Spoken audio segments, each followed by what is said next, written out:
Imagine waking up today and discovering that the team you grew to love could be completely changing. If you're a Warriors fan, you know how it hurts to see uncertainty knocking on the door, rumors everywhere, undefined contracts, and even the real possibility of an exit that could shake the locker room. It's not easy to feel that the team has lost its way and that no one clearly explains what is happening. In the next few seconds, you'll have exactly what you're looking for. Direct information about the two bombastic moves, what's true, what's just rumor, and how all of this could redefine the future of the franchise. Stay with me, because here you won't be lost or deluded. You'll understand the scenario, recognize what every fan is feeling right now, and see the solutions that are being built for the Warriors to get back to fighting at the top. Before continuing, do the following now. If you really live the Warriors and don't want to get lost in the middle of rumors and decisions that change everything, subscribe to the channel. Press the like button because this shows that this content makes sense to you and makes YouTube deliver more hot news like this. Activate the bell to receive the next videos firsthand because the next few hours promise even more twists and turns. It doesn't leave the video because what comes now is decisive for understanding the team's future. Let's go together until the end, because informed fans are not taken by surprise, and today you will leave here one step ahead of everyone else. Let me ask you a direct question. What do you feel when you realize that the player who carried your team's identity for a decade starts to seem like a problem instead of a solution? I'm not just talking about numbers, statistics, or another bad night. I'm talking about that guy you learned to associate with the word Warriors, the one who immersed himself in each possession of the ball as if it were his last, who shouted, charged, organized, went beyond the limit, but made it clear that he would do anything to win. Suddenly, it is precisely this player who becomes the center of a crisis.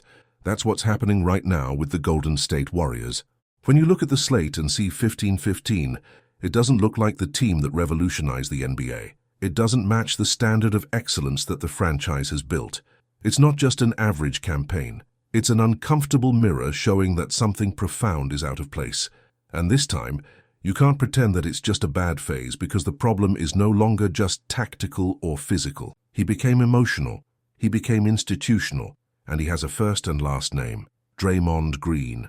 The scene against the Orlando Magic exposes this in a way that no press conference can erase.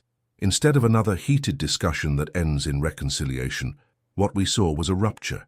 A player who always sold the idea of "I'm with the team until the end" decided to leave the court, leave his teammates, cross the tunnel, and leave while the game was still going on. It wasn't just an impulsive gesture.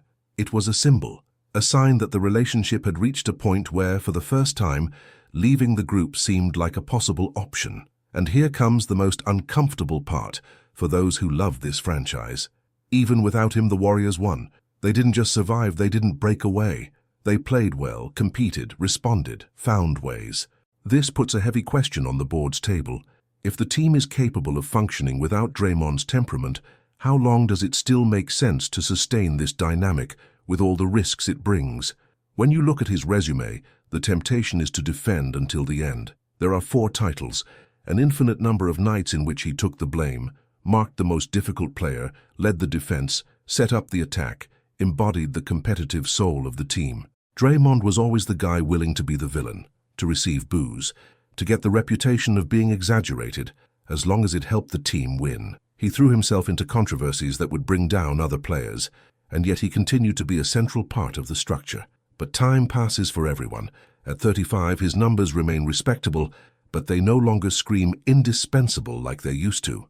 He still contributes points, rebounds, assists. He continues to be a very intelligent defender, capable of reading the game like few others. But offensively, the limitations are more exposed than ever. Defenses leave space, retreat, invite shots. This tightens the marking on Stephen Curry, congests the space, reduces the flow of the attack. What was once a tactical sacrifice for the team now seems like a constant obstacle. And behind all this, there is the part that is not included in the statistics: emotional exhaustion.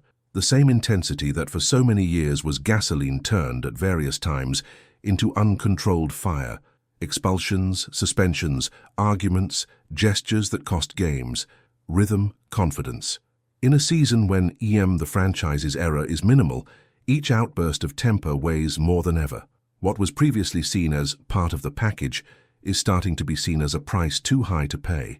It is in this scenario that exchange ideas arise, no longer as an impatient fan's fantasy, but as a real possibility being taken seriously by analysts who deeply know the league. When someone like Bill Simmons starts drawing scenarios involving Draymond on other teams, it's not just for the spectacle of the debate.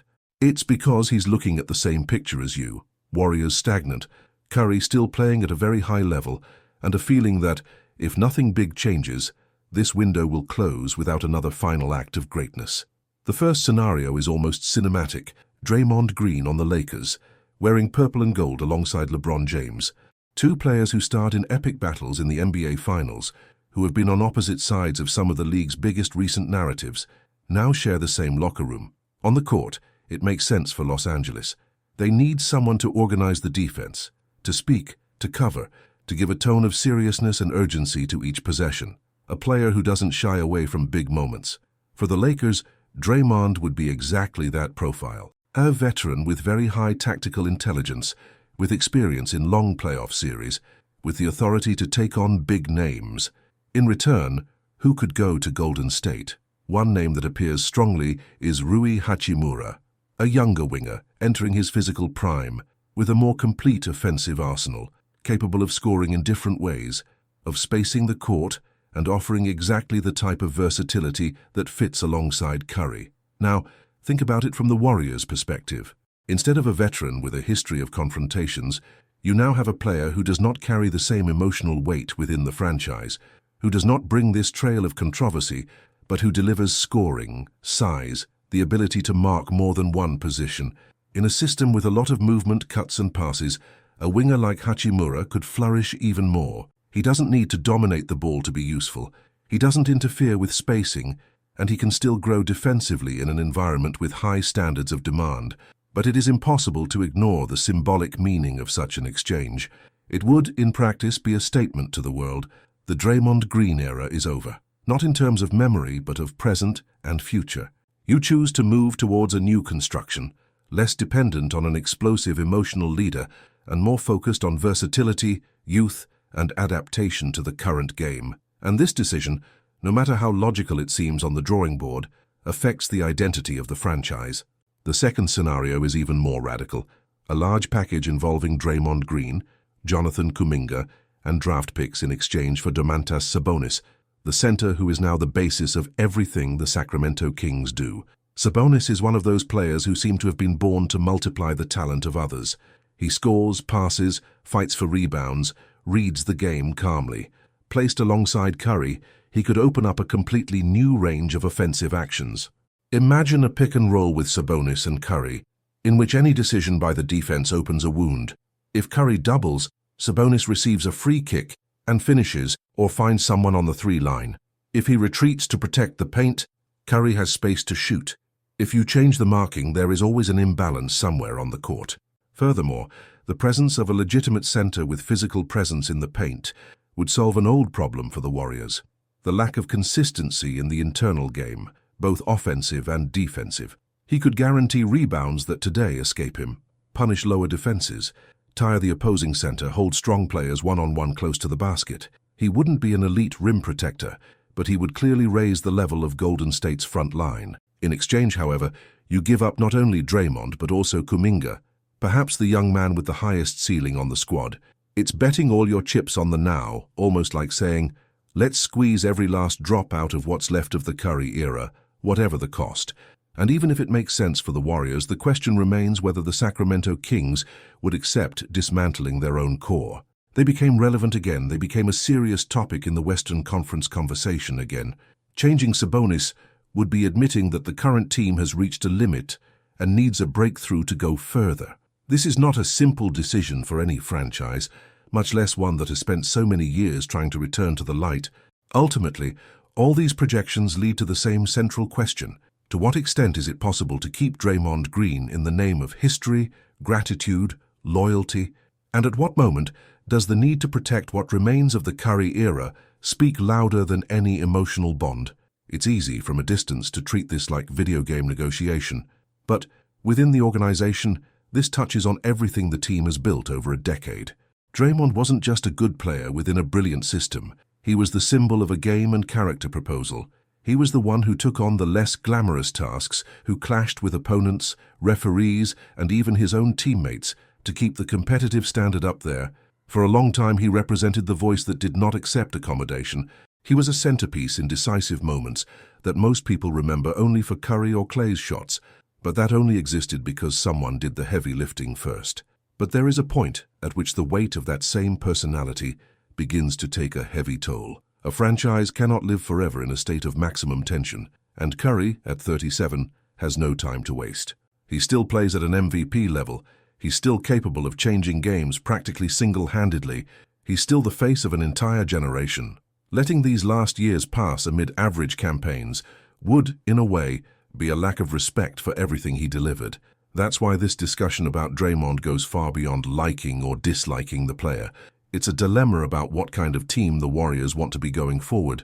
Continue betting on a nucleus that seems emotionally exhausted, trying once again to adjust rotations, speeches, internal promises, or accept that what worked brilliantly for so long now needs to give way to another format, with other names, other flavors. Perhaps in the short term, the most likely outcome is reconciliation. Green and Kerr talk, the atmosphere drops, the group closes, the season continues. It wouldn't be the first time that this nucleus has gone through a strong storm and appears on the other side, saying that it has become even more united. But the difference now is the context. The team no longer dominates the league. It's no longer scary just because of its presence on the court. It no longer has the same margin for error as it did when it was clearly the target to be hit. Every wasted game, every public crisis, every outburst of temper, every defeat due to lack of focus weighs with another gravity when you know the clock is ticking. And that watch isn't Draymond's, it's Stephen Curry's. It's that of a coach who has seen and experienced everything with this group. It's that of a franchise that needs to decide whether it wants to cling to the past or whether it's willing to face the emotional cost of change. If you've been following the Warriors for years, it's natural to feel a lump in your throat when imagining Draymond Green in another jersey. It's strange, almost unfair. At the same time, if you look coldly at what is happening on the court and behind the scenes, it is also difficult to deny that something needs to be done. The team is stopped at an intersection, and they can't stay there forever. A choice will have to be made. Ultimately, the story of Draymond and the Warriors is, in large part, a story about how far loyalty can go without turning into stubbornness, about the extent to which it is possible to honor the past without sacrificing the future.